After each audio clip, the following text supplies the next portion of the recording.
যায় না যে আপনি জানেন না যে আপনি কি চাচ্ছেন, আপনি জানেন না যে আপনার কি প্রয়োজন। তাই চাই কখন মানুষ? প্রয়োজন হয়। এখন আপনি কি চাচ্ছেন তাও জানেন না, আপনার কি প্রয়োজন তাও আপনি জানেন না।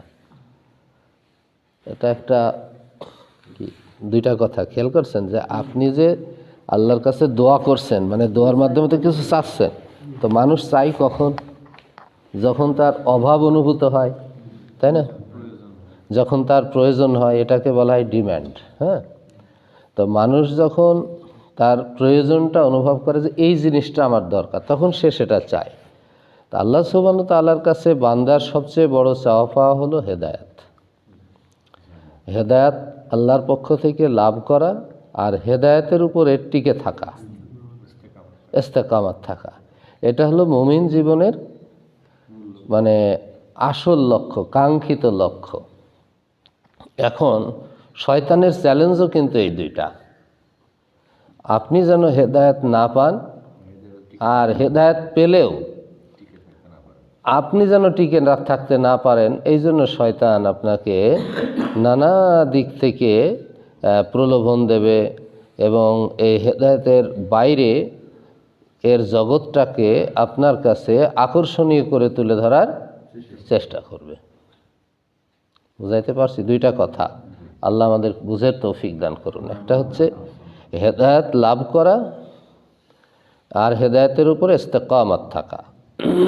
বান্দা যেন হেদায়েত না পায়, হেদায়েতের উপরে যেন থাকতে না পারে, এজন্য শয়তানের সবচেয়ে চ্যালেঞ্জ, যেটা আল্লাহর কাছে শয়তান বলেছিল যে আমি রাস্তায় উৎপেতে থাকব, আর আমি চেষ্টা করব আপনার বান্দাদেরকে কিভাবে বিপদগামী করা যায়। এখন দেখেন, আমি যেন হেদায়েত না পাই, এজন্য শয়তান কি করে, মানে শয়তানের প্রচেষ্টা কি, যে মানুষ যেন হেদায়েত না পায়, সঠিক পথ না পায়, তাকে মিথ্যা, অলীক, কাল্পনিক, অযৌক্তিক কিছু বিষয় তার সামনে হাজির করে। আবু তালিব, খুব ভালো হতো যদি আবু তালিব দিন গ্রহণ করতে পারতেন, তাহলে আজকে আমরা সেই সাহাবীদের মতো যদি হতে পারতেন, তাহলে তার নামের শেষে রাদিয়াল্লাহু তাআলা আনহু লাগাতে পারতেন, তাই না? আর এটা লাগানো না লাগানো তো বড় কথা না, একটা লাইফ শেষ হয়ে গেল। আবু তালিব হেদায়েত পেল না। আল্লাহ রসুলের সম্পর্কে কে? চাচা। তাহলে নবীজি, আল্লাহর নবী, তার চাচা হেদায়েত পেলেন না।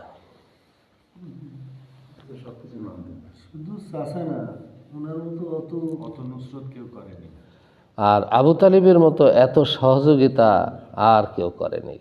এবং খেয়াল করেন যে আবু তালিব যতদিন বেঁচে ছিলেন, আল্লাহ রসুলের গায়ে কেউ হাত দিতে পারেনি।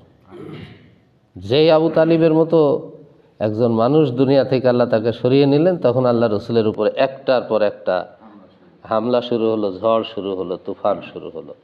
তাহলে এত বড় সহযোগিতা, কিন্তু যখন আল্লাহ রসুল তার মৃত্যুর সময় দাওয়াত দিলেন দিন গ্রহণ করার, আবু তালিব কিন্তু সেই দিন গ্রহণ করতে পারল না।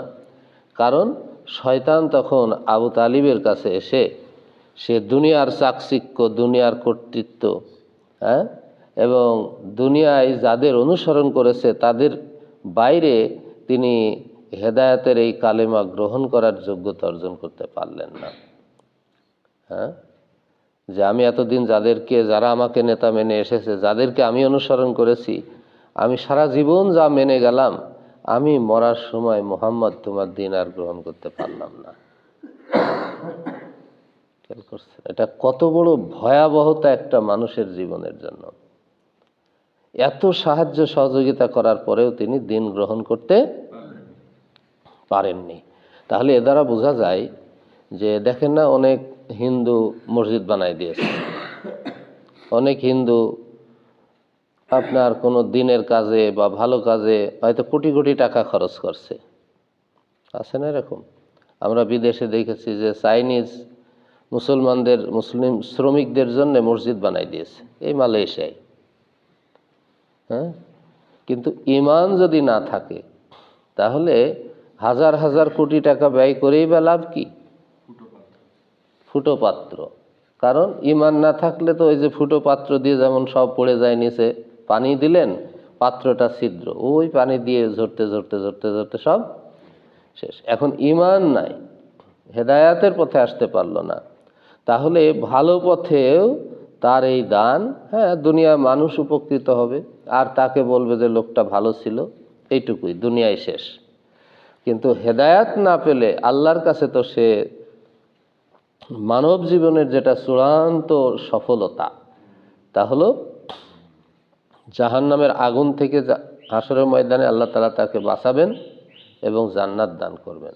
জাহান্নাম থেকে মুক্তি এবং জান্নাত লাভ, এটা হলো আমাদের জীবনের চূড়ান্ত সফলতা, আলটিমেট গোল এটা। আর দুনিয়ার জীবনে আমাদের সফলতা কি? হেদায়েত লাভ করা আর হেদায়েতের উপরে টিকে থাকা। এখন আবু তালিব হেদায়েত পেলেন না, এত সাহায্যের সহযোগিতা করলেন, এ দ্বারা কি বোঝা যায় না যে দুনিয়াতে আজকে যারা দিনের পক্ষে হয়তো অনেক কাজ করছেন, ইসলামের পক্ষে কথা বলেন, কিন্তু নিজে হেদায়েত অনুসরণ করেন না বা হেদায়েতের ব্যাপারে তার কোনো আগ্রহ নাই, এটা কিন্তু লসের বিজনেস, এটা লস প্রজেক্ট, এটা কোনো বুদ্ধিমান জ্ঞানী মানুষের কোনো কাজ হতে পারে না। কারণ আপনার নিজেকে ধ্বংস করে আপনি কি করতে চান? একটা কথা আছে না, যে একটা পাগলও তার নিজের স্বার্থটা বোঝে। পাগলের যখন ক্ষুধা লাগে তখন দেখবেন যে একটা থালা নিয়ে যেখানে খানা হয় সেই অনুষ্ঠানের দিকে মানে ভিক্ষুকদের সাথে সে পাগলটারেও দেখা যায়, কারণ তার পেটে এখন ক্ষুধা, তারে কিছু খেতে হবে। খাবার কোথায় পাওয়া যায়? যেভাবেই হোক না কেন এইটুকু বুঝ তার ভিতরে পয়দা হয় যে আমার এই থালাটা নিয়ে গেলে আমি কিছু খাবার পাবো, কমপক্ষে আজকের দিনটা আমার চলবে। তাহলে একটা পাগল তার ক্ষুধাটা বোঝে, কিন্তু হেদায়েত যাদের প্রয়োজন, হেদায়েতের এই ক্ষুধা যাদের নেই, তারা ওই পাগলের চেয়েও কয় নম্বর পাগল একটু চিন্তা করে দেখেন। যে আপনি যে আল্লাহর কাছে দোয়া করবেন, আপনি আল্লাহর কাছে চাইবেন, সেই চাওয়ার ক্ষুধাটা তো আপনার ভিতরে থাকতে হবে, পিপাসাটা তো আপনার ভিতরে থাকতে হবে। হেদায়েতের পিপাসা যার ভিতরে যত বেশি থাকবে, মরুভূমিতে বৃষ্টি হয় না বছরের পর বছর যদি এমন হয়, আর ওই মরুভূমি এক পশলা বৃষ্টির জন্য হাহাকার করে, যে ওই মরুভূমিতে যদি একটু বৃষ্টি হয়, সেখানে কিছু ভালো জমি আছে, সমতল ভূমি আছে, সেখানে ফল ফসলে ভরে যাবে। তো একটু একটু বৃষ্টি তাদের কাছে কত মূল্যবান। হেদায়েতের বৃষ্টি মানব হৃদয়ের জন্য ওই শত শত বছরের হাহাকার করা মরুভূমির চেয়েও মানুষের হৃদয়টা হেদায়েতের বৃষ্টি পাওয়ার জন্য হাহাকার করা উচিত। আপনি যখন বুঝবেন যে আমার হেদায়েতের ক্ষুধা আছে, তখন আপনার ওই থালা ফুটো নিয়ে হলেও আপনি ছুটবেন, যারা হেদায়েত এর অনুসারী ওদের পিছনে পিছনে ছুটবেন, যে কে হেদায়েতের পথে চলছে এই সমাজে, কে ভালো পথে চলছে এই সমাজে, কে তার জীবনটাকে কোরআনমুখী করে দিয়েছে, কে আল্লাহ রসুলের অনুসারী। আপনি সেই মানুষগুলোকে খুঁজতে থাকবেন, যেমন ওই পাগলটাও একটা থালা নিয়ে অন্য ভিখারিদের সাথে সাথে খোঁজে কোথায় এক দুটো ভাত পাওয়া যাবে, তাই না? ঠিক একজন হেদায়েতের অনুসারীর অনুসরণ করবে ওই ব্যক্তিগুলো যাদের হৃদয়টা হেদায়েতের এই বৃষ্টি পাওয়ার জন্য হাহাকার করে, উন্মুখ হয়ে থাকে, চেয়ে থাকে, অপেক্ষায় থাকে। যেখানেই দুটো হেদায়েতের কথা শোনা যায় ওরা সেখানেই ছুটে যায়। তাই আল্লাহ তাআলার কাছে আমাদের এটা দোয়া যে আল্লাহ আমাদের কি প্রয়োজন, আমরা এমন এক ধরনের পাগল, আমরা তাও বুঝি না যে আমাদের কি প্রয়োজন। নিজের হেদায়েতের কোনো খবর নেই, অন্যের হেদায়েতের জন্য আমরা জিগির তুলি,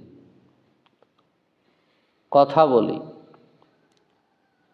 নিজের মুক্তির কোনো খবর নেই, সমাজের মানুষের মুক্তির জন্য আমরা স্লোগান দিই, বক্তৃতা করি।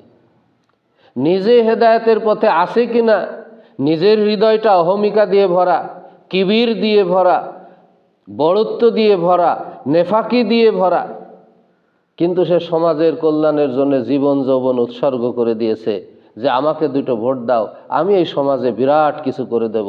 ভাইরাস সে নিজেই হেদায়েতের উপরে প্রতিষ্ঠিত নয়, তার হেদায়েতের কোনো খবর নেই, সমাজের মানুষের জন্য খুব ব্যস্ত হয়ে পড়েছে। এগুলো হলো মানে কি বলবো, ধোঁকাবাজি, প্রতারণা। এই ধোঁকাবাজি করছে কার সাথে, কার বিরুদ্ধে?